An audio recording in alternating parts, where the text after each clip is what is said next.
এইবার একটা পিস দেখাচ্ছি, এটা 24 ইঞ্চেসের রয়েছে।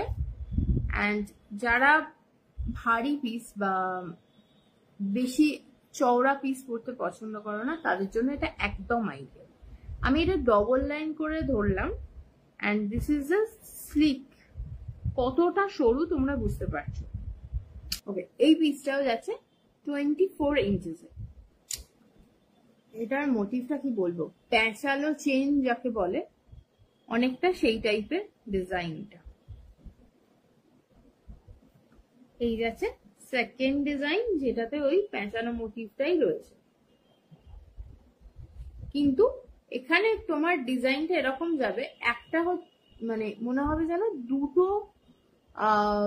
হারকে পেঁচানো হয়েছে। একটা হচ্ছে নর্মাল একদম পাতা গলায় পেতে গিয়ে থাকা চেন, অ্যান্ড তার সাথে আমি যেরকম পরে আছি একটা বিট বিট বিট বিট ওরকম আরো ছোট বিট ডিজাইনের ডিজাইন, মানে চেন। দুটো চেনকে একদম পাশাপাশি ভালো করে যদি পেঁচিয়ে দেওয়া যায়, সেইটা যাচ্ছে এই ডিজাইনটা।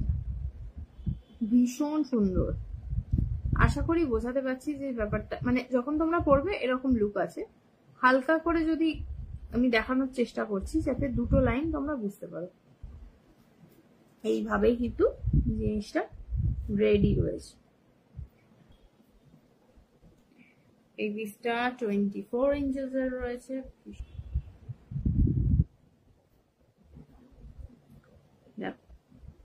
এটাতে একদম না একটা ট্র্যাডিশনাল লুক আছে। এই ধরনের ট্র্যাডিশনাল চেন সাধারণত আমাদের মা কাকিমা বা তার আগের জেনারেশন যারা ছিল, তাদের এরকম জিনিসটা সোনার হতো।